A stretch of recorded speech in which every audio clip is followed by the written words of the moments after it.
Well, we had just hit 4 o'clock, so I'll formally start the meeting and welcome you all to this online session of the RPS AV group, hosting a talk by one of our committee members, Martin Addison, who is, I guess, a long-time user now, you could say, of DaVinci Resolve. And although it's not familiar to most of us, I think quite a few of us have actually tried it. It's a very comprehensive program. It's quite amazing that they give it away, or most of it, for free. So I think we're all going to be quite intrigued by how Martin is using it for producing his own AVs. So without any further ado, I will hand over to Martin and let him introduce himself. Over to you, Martin. Thank you, Ian. I've been making AVs for about 50 years now. I started off using 2 projectors, then I moved to 4, and then going digital, of course. And for a long time I used ProShow Producer. But when that ceased being available a couple of years ago, I decided I'd move to DaVinci Resolve. And the main reason was because I like the way it works with layers, which seemed a very natural way for me. I think it's just an amazing program. It's a big program. You might think that Photoshop is a big program, and it is, but DaVinci Resolve is probably 5 times as big. It may be huge, but like Photoshop, most people only use about 10% of the tools available. And I think that with DaVinci Resolve, that's probably less than 5%. The important thing is knowing which 5%. This is the plan for today.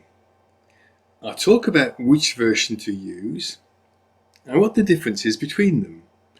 Then I'll give a general introduction to the whole program, looking at all the various sections. Primarily we'll be in the edit section, but the other pages are full of tools and techniques, and it's good to know what they contain.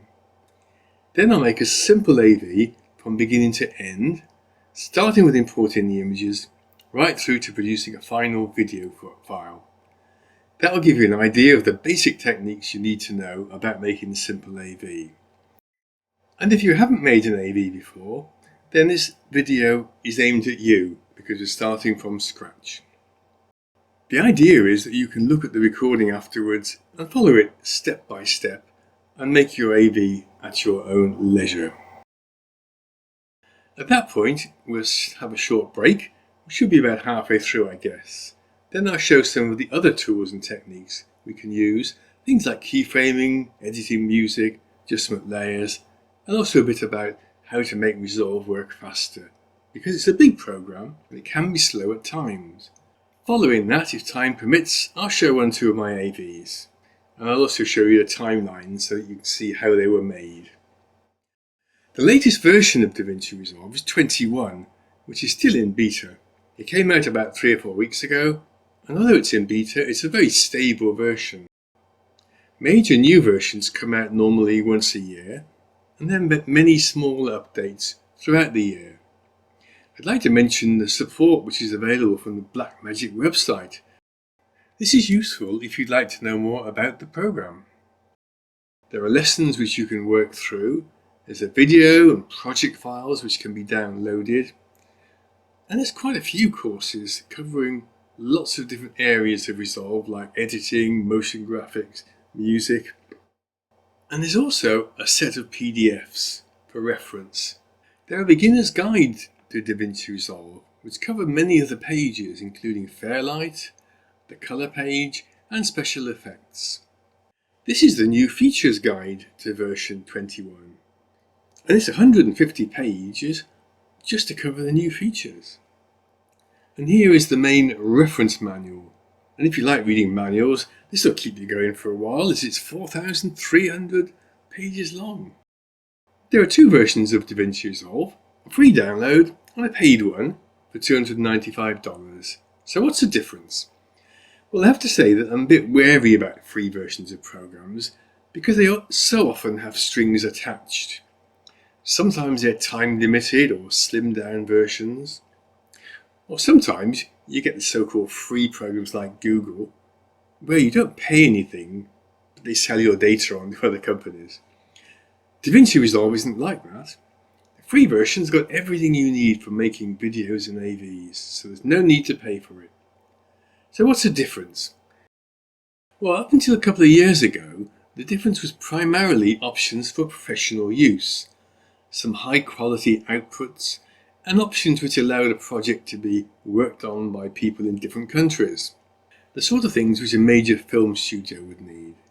In the last couple of years, however, as with so many programs, quite a number of AI tools have been introduced, and some of the more advanced ones in particular are only available in the paid version.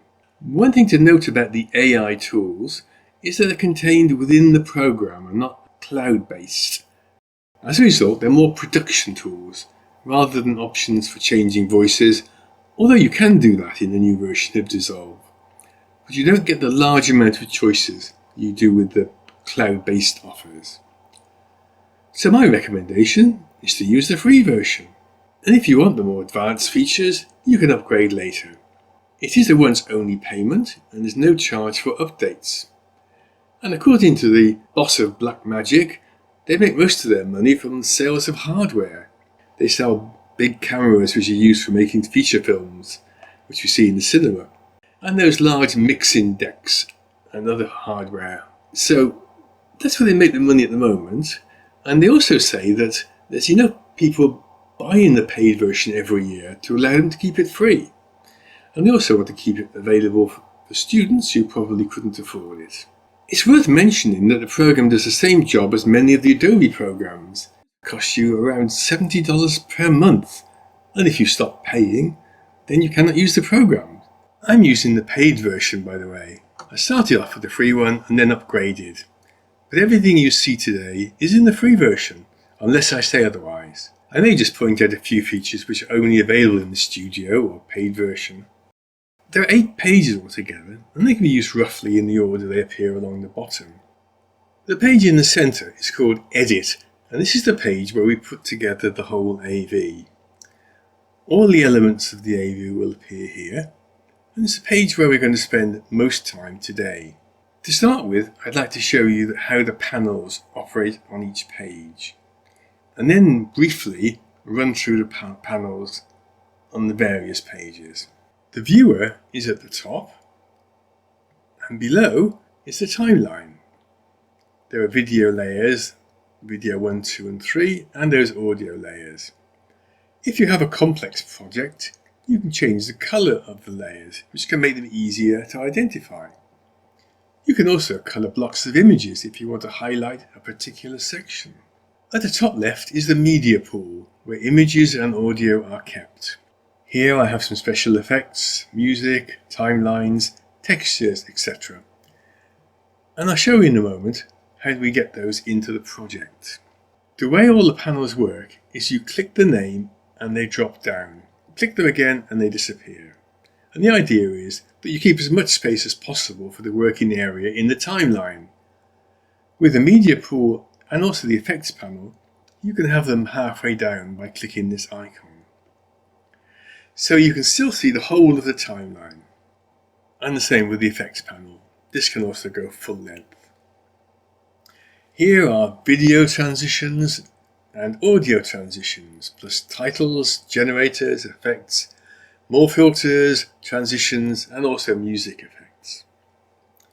These are all effects which can be placed on our clips. The index area allows us to organize and hide layers if they're not in use. If I finish placing all the images into the timeline, and I want to spend time organizing the audio tracks, I can hide the video tracks, which gives me a lot more space to work with, particularly useful if you're working on a small screen. This is the sound library. It's a library of special effects which you can download from Blackmagic. And you search for a sound effect. I'll put in a command for cars, and the results are shown below. There are of course lots of sound effects available on the internet, but it's useful to have some available within the program. The keyframes panel. There are 2 panels, and we'll have a look at those a little later on. On the right hand side is an option to make quick export when you don't need the options in the deliver page, and there's a number of presets here for you to use. This is a mixer where we can balance all the different layers of music.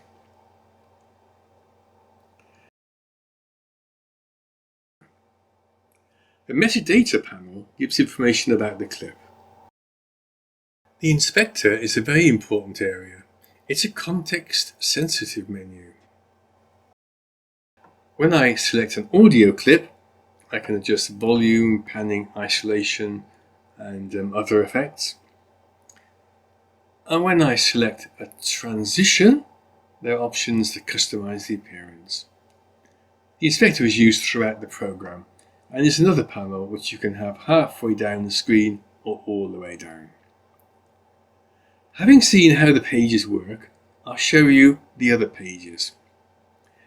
We start with the media page, and this is where images and audio are brought into the project. The top left is a file browser, which allows me to find images from my computer. They're brought into the project by dragging them into the lower area, and everything in that lower area is in the current project. The images are not copied or moved, they're just linked to where the originals are stored. The media shown in the bottom is what has already been added to the project. Nothing can be used until it's been added to the project. I'll show a different way of importing media directly to the edit page a little later. The media page is ideal for organizing files prior to using them. Images, video, and music can be previewed in the viewer. And you can create bins, which are basically folders to organize media. Power bins are used to store media which is used in every project, such as a logo. Smart bins can be created to automatically add media when the criteria has been met. The photo page is a brand new page which has been introduced in version 21. It works only with still images and not video. It works in a similar way to Lightroom, with easy to understand sliders and other tools. As this is only the beta version, I expect it to be extended and developed in future upgrades. The next page is called the Cut page, and it's designed for fast editing of video, so it's not a page which AV workers are likely to use very much. If I were creating a video blog every day, then I could use this page to cut the video very efficiently. The next page is Edit, which we've already looked at, and then it's Fusion, which is where motion graphics are created. This page uses nodes, which work like a flowchart. You could think of nodes as being similar to adjustment layers in Photoshop. I can add an effect like blur, either from the toolbar or from the effects menu. I add it into the node area, and in order to place it within the flow, I hold down the Shift key and look for the line to change colour. Now it's attached. I'm dragging the original image into the left viewer. Nothing has happened so far until I go to the inspector and alter the blur amount. Any effects put between the media in and the media out will affect the final image. I add another node, this time a colour corrector, and in the inspector I can change the colour. It's a page which can be very powerful, and complex trees can be built to achieve a particular effect like this one. It's the page where special effects are made. Things like the title sequence for a film or television are often built in this page. The next page is the colour page. Most AV workers will process their image before bringing them into an AV program, but it's still very useful when you want to make adjustments when working on an AV. If you're working on video in your AV, then this page will be even more important. I find it very useful to make small adjustments to balance images. In particular, when I can see that perhaps one image is slightly darker than another, or perhaps a different tone. This is the Lightbox, which shows all the images which I have on the timeline. And when I look at the whole AV, I can easily spot images which don't look right. Maybe these two are a bit too warm when placed next to the one on the right. Maybe I should just remove a bit of saturation from them. I can then go back to the main page and adjust the colour, or perhaps the tone. This image is obviously very different, but if I needed to change it, I can use it with these tools bottom left. The boxes around the colour wheels can be scrubbed with a mouse cursor like this. The saturation goes to 0. Move to the right and saturation increases. So that's pretty easy. I can change the hue, tint, contrast, detail, etc. in this area. To reset any control, click the backwards arrow, and to reset the whole panel, click the one with the plus sign. The primary colour wheels are good for changing colour. The names on the wheels are not what we use in photography. Lift, gamma, gain and offset are equivalent to shadows, midtones, highlights and the overall exposure. To adjust the colour, click and drag on the centre spot. I'll reset the panel again. There's also a curve control, which is used a lot in Lightroom and Photoshop. There are many other controls on this page, but actually most of what you need is in this section. The colour page also uses nodes, but you don't have to use them. The Fairlight page is where audio is processed. The advantage in using this page rather than the edit page is there's a lot more room to see and edit the audio layers.